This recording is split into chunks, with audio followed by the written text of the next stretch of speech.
on the trail this morning. It's June 10th, 2016. I'm on the trail to Casto Canyon up by Bryce. This is one of my favorite viewpoints up here. Those are clay layers over there, and they are either green or blue or kind of a reddish tint. They change colors based on where the sun is and if it rains or not, if they get wet. Beautiful country up here. Red Rock Canyon's over there. Bryce is way over there, probably 10 miles from here. There's Powell Point way up there. That's 11,300 feet. We've been right to the tip of that point. But today is one of my favorite trails of all time, Casto Canyon. It's an incredible trail, as you will see. We're still on that trail. See, we're getting closer to the turnoff that goes down to Casto, but that is just such an incredible view right there of those soft clay. That upper layer that's also really rugged is all ash, volcanic ash, probably 6 to 10 million years old. When there was a huge eruption up here, that whole section up there is ash, probably 400 feet of ash. So you can kind of imagine how big the eruption must have been in this area to form that much ash. I'm actually not even sure where the volcano is that caused all of this, but pretty amazing. And then underneath that is all of the clay, which is soft, so it crumbles. This road is a pretty rugged road because of all of the alluvial wash that's come down from the soft ash and the clay in these granite and basaltic boulders here. Very interesting area. I think this is called Hancock's Stream Creek. It's June 10th, like I mentioned before. So a lot of the melt water from the snow that was up higher are still draining down. In August, July, there'll be a little bit of moisture here, but not as much as there is right now. It's a pretty little creek. Had to stop and show you one of my favorite little animals here. Let's see if you can see him.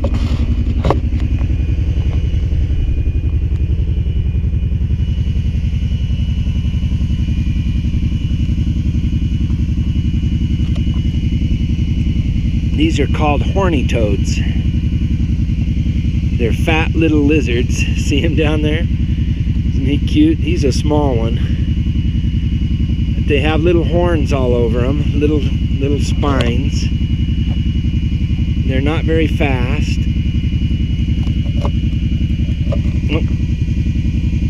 And they're just so cute. See his little face there? He's a tiny one. I love these little animals. Go, go, go. They blend right in. You can hardly see them unless they move. We're down on the west bottom side of those clay cliffs that we looked at earlier. You can see some of them right here and the different colors. You've got greens and grays and blues and oranges all mixed together. Really interesting area. I'm going to keep this on as we drive down through here so you can get a better idea of just how colorful and pretty these are.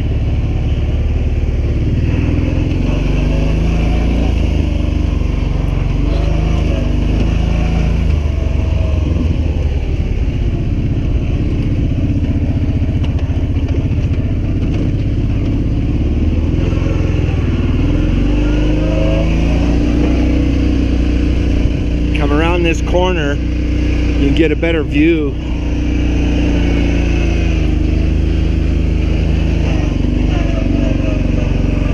When these are dry, they're actually pretty hard.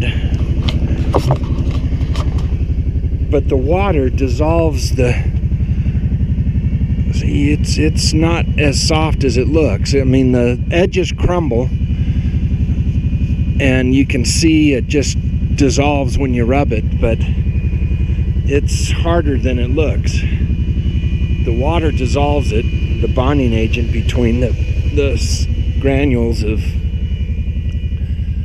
sand that's in there, or mud, whatever it is. But you can see different minerals create different colors. You've got almost a blue-green to a orange to a brown to a lot of grays and almost whites, like this right here, grayish white.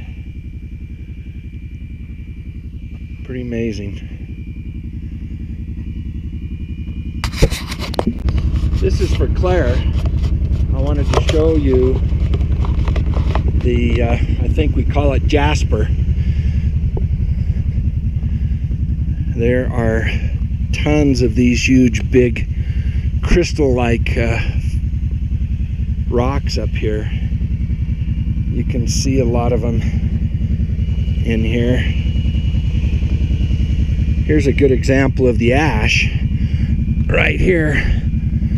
You can see all the different sized pebbles that were caught in the ash flow that came through here millions of years ago. But this is that same crystalline kind of jasper that she likes so much. Look at this one. It's got little nodules all over in it, crystals. And then as you drive up this road, you can see other big chunks all along here. A lot of white, but you can tell, I mean, some of it is all different colors as well. This is probably clays that were subjected to extreme pressure and heat as part of the volcanics that occurred in this area millions of years ago. And because of the pressure and heat, it actually formed into this very fine, almost quartz-like crystal.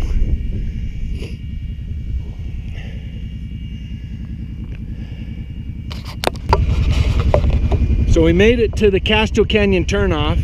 That's the post sign for the Fremont Trail, which continues down that way, goes clear up to Marysvale, clear up to further north in Utah.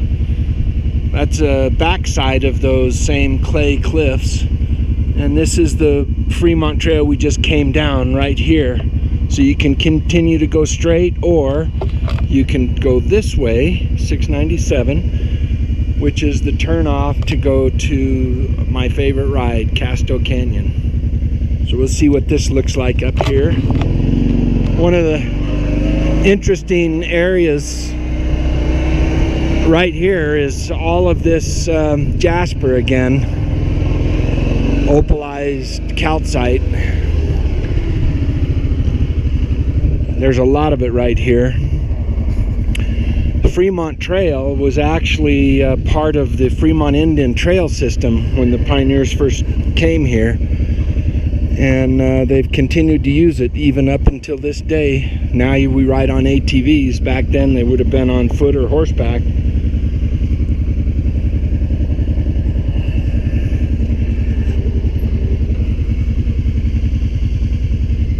We're heading down this way. So I've started going down Casto Canyon Road. It restricts ATVs wider than 50 inches. You can't take them down, mostly because the trail is pretty narrow in a lot of places, especially as you get down into the canyon. So it's usually just ATVs or very narrow side-by-sides. This is what the upper part of Casto Canyon looks like. It's mostly this white clay, chalk.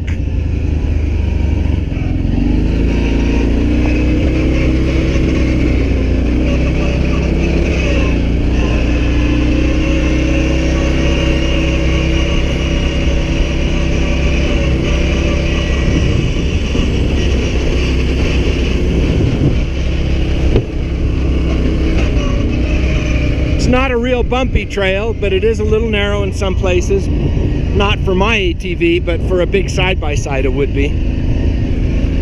You can see the colors are starting to change from mostly granite and basalt, magma, to the chalk and sandstones, reds and whites,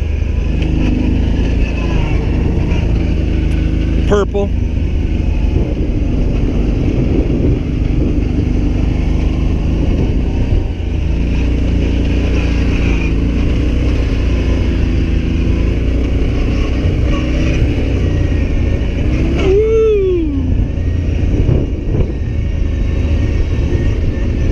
This is my favorite part of the trail.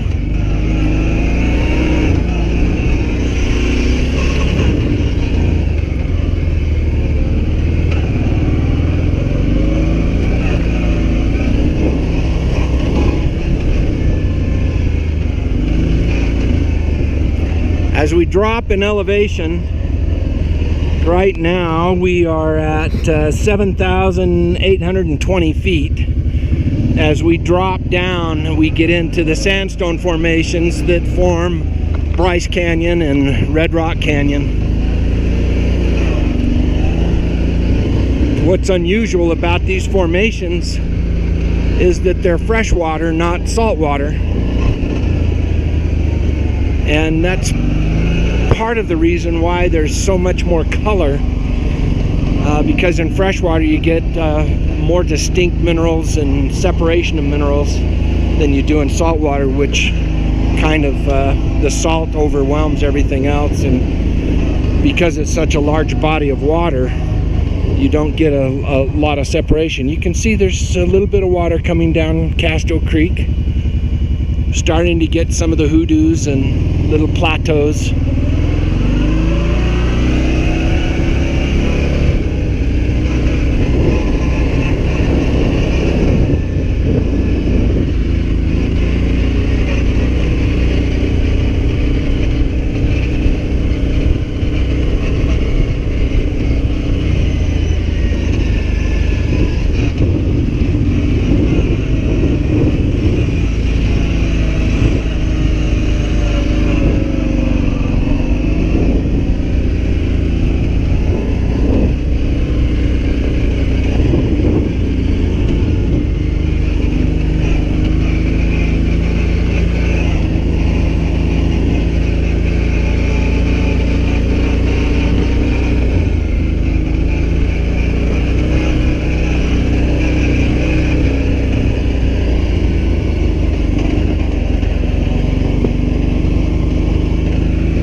This red and multicolored sandstone right here are the beginnings of Bryce and Casto.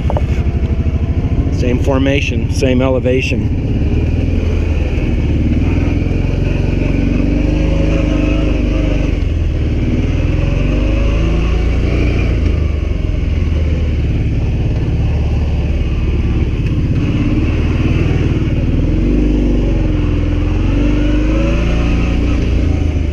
This upper part of the canyon, we crossed the stream probably 10 times. It gets a little better as we get down lower, but you still have to cross it several times. I don't mind it, I kind of like it. You can tell no one's been here this morning because the water in the little ponds where you cross are all clear. There's no mud in them. So I'm probably the first person down this morning on a beautiful Friday, June 10th.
See some deer tracks down here, big ones. Haven't seen a lot of wildlife today. Saw some bobcat tracks, but no bobcat. Here's some very dense granite right here.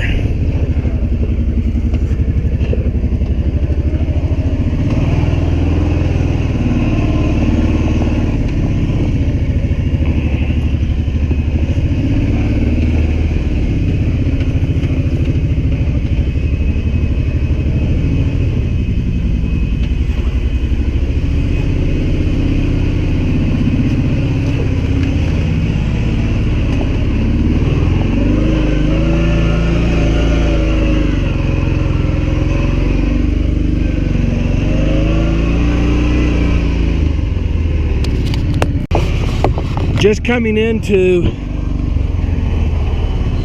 really what I consider Casto Canyon, which is the Red Rock Canyon.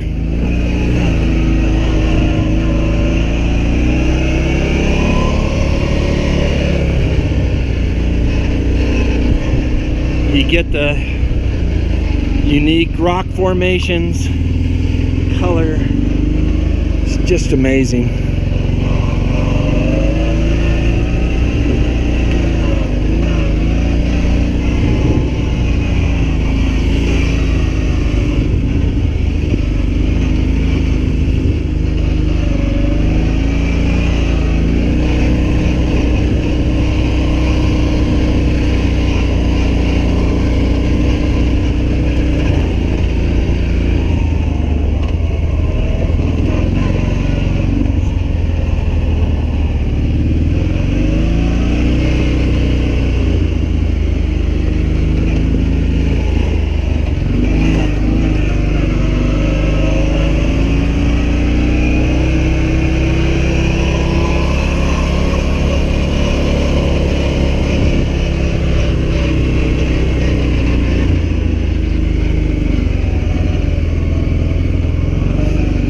Boy, honeysuckle, really strong right here.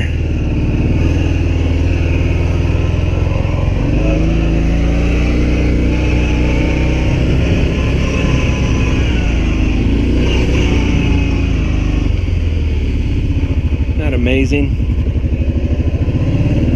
What a fun trail.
Lots of caves up in here too.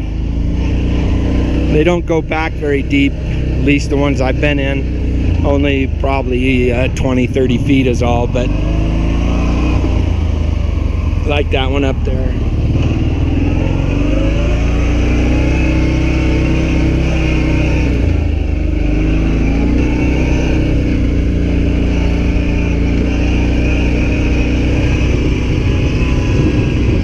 Quite a bit of water running down there now.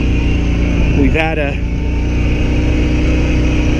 couple of these little creeks have merged.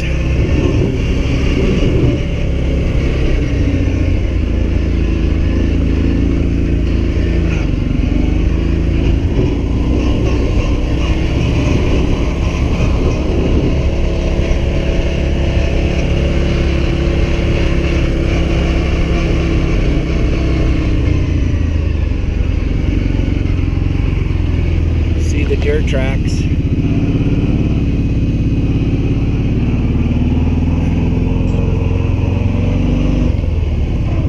if I can get a signal here.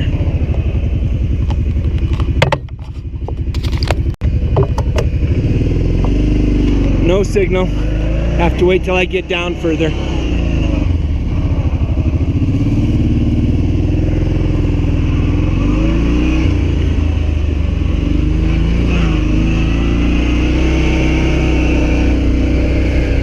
Someone's been up here on horseback.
There's my owl right there.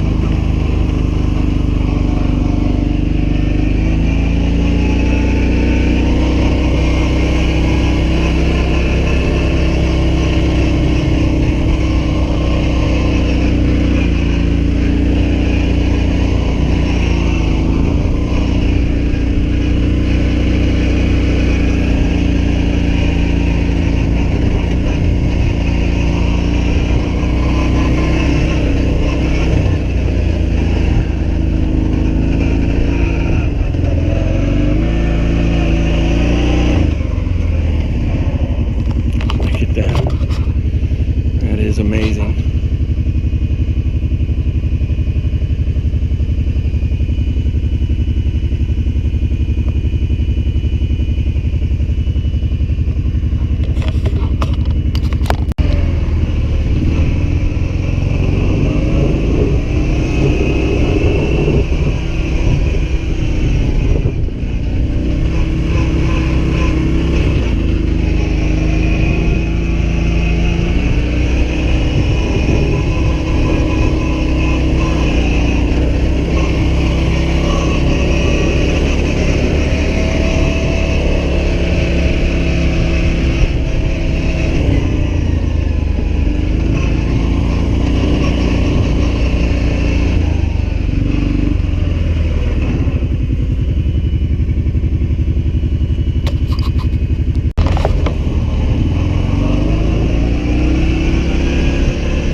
tracks down there with the deer tracks too.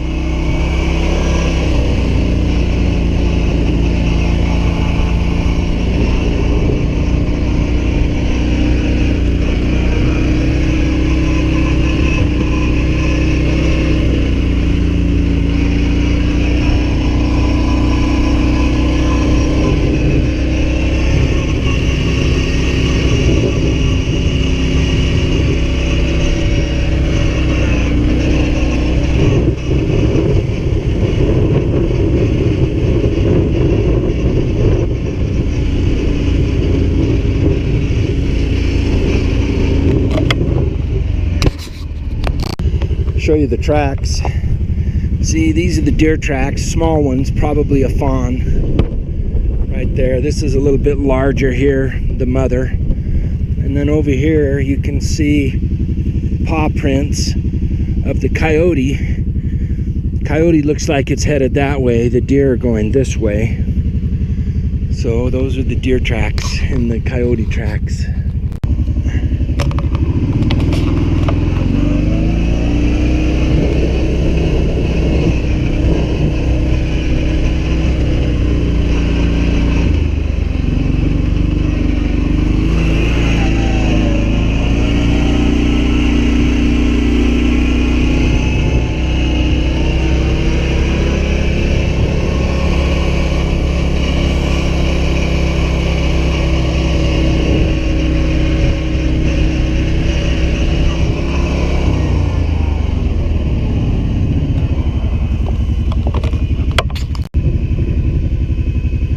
Further down, get these large sloping hills just with that soft sand granules in it.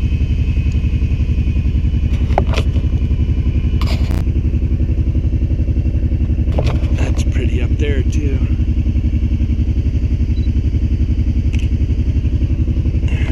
Around this side,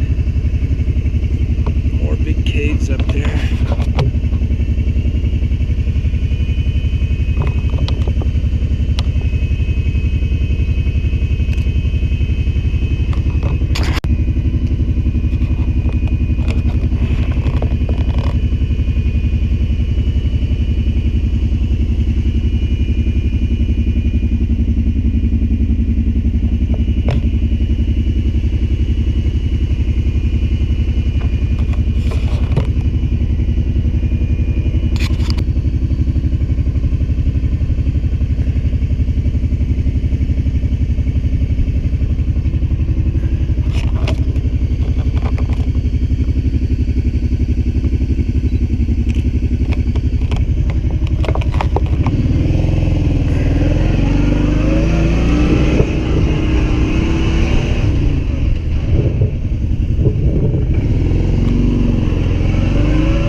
Almost down.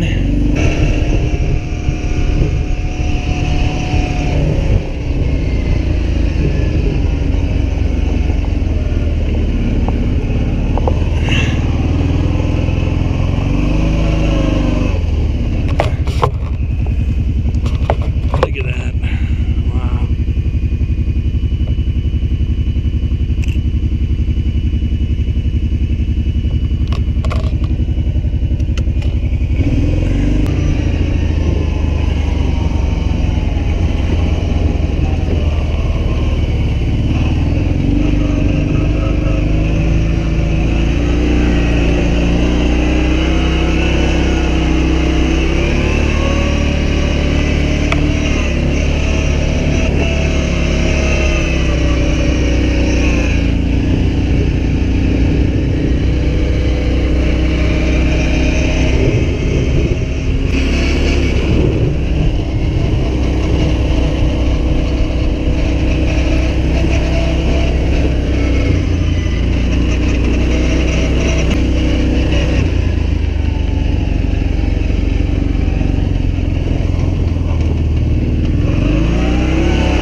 few years ago they had a huge rainfall up here and a big flood came down and actually wiped this trail out in several places. They've rerouted it or tried to fix it since, but it's been difficult. That's a good shot right there. So many picture shots here that it's hard to have both cameras. I love that.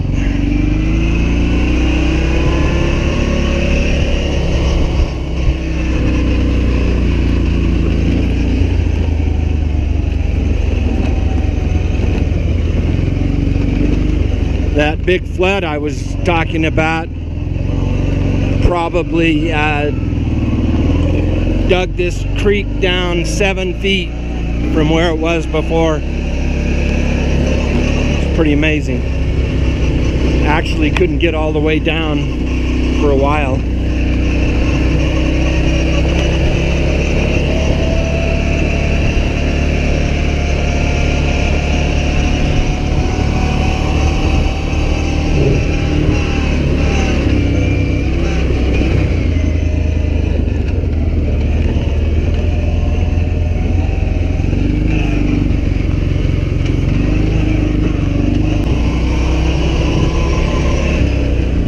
Come July, August, when they get the monsoons, I don't know how they'll do this trail in the middle of the stream. You could get a flash flood coming down out of these canyons pretty easily.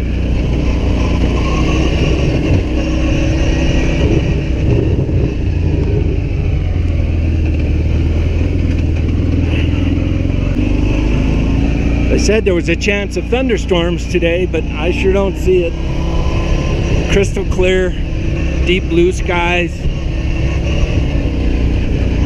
Doesn't look like thunderstorms to me.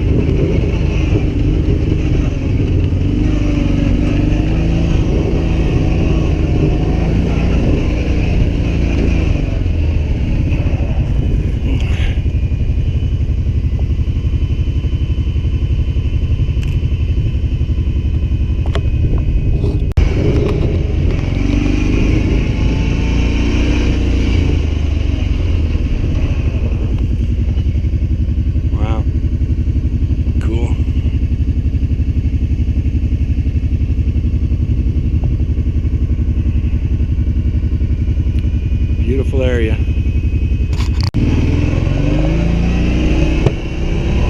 This is really the last little portion of Casto. It looks like the trail's been completely washed away now. Now they have us going down the stream bed. It used to be up on the side, but it looks like the bed's widened so much that it's taken the path out.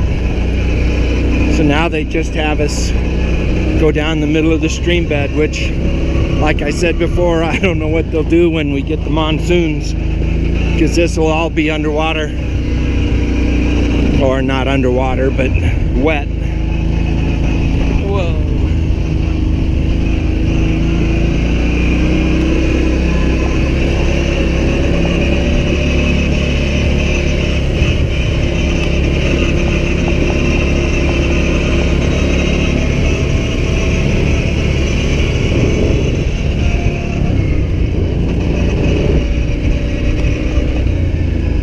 That lower portion right there with all the little pebbles in it is an ancient mud flow. Millions of years old. It's totally like concrete now. It's called concreted over millions of years. But it's a very hard concretion, so it acts as a capstone, and a lot of way up there is part of that same flow. I keep saying we're almost out, but it just keeps going.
Love that root too.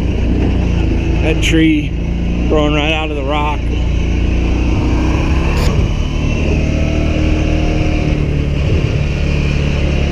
I swear this trail does end up here. Hoping that I'll have a signal for the phone so I can call Susie, make sure she's okay.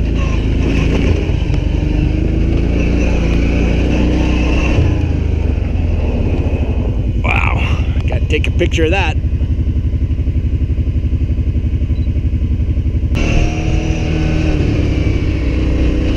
I'm amazed that there's nobody up here. You'd think a trail this beautiful and this fun to go on would have thousands of people riding on it every day. This is much better than anything I've been on in Moab. And those trails are packed. You couldn't go a mile, 2 miles without passing 2 or 3 people, either in ATVs or side-by-sides or mountain bikes or motorbikes or even sedans and vans driving down the Jeep trails. It's crazy.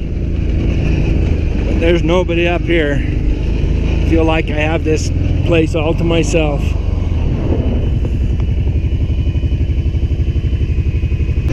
Well, coming up to the end of the trail here.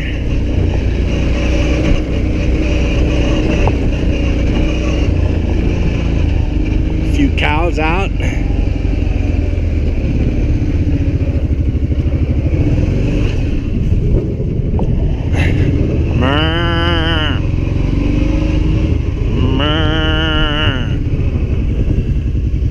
How you guys doing? Huh? Just hanging out? Having fun here, number 24 and number 14? Okay, chickens.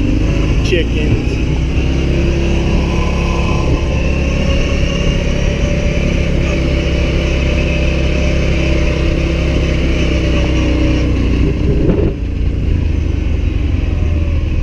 Into the trail.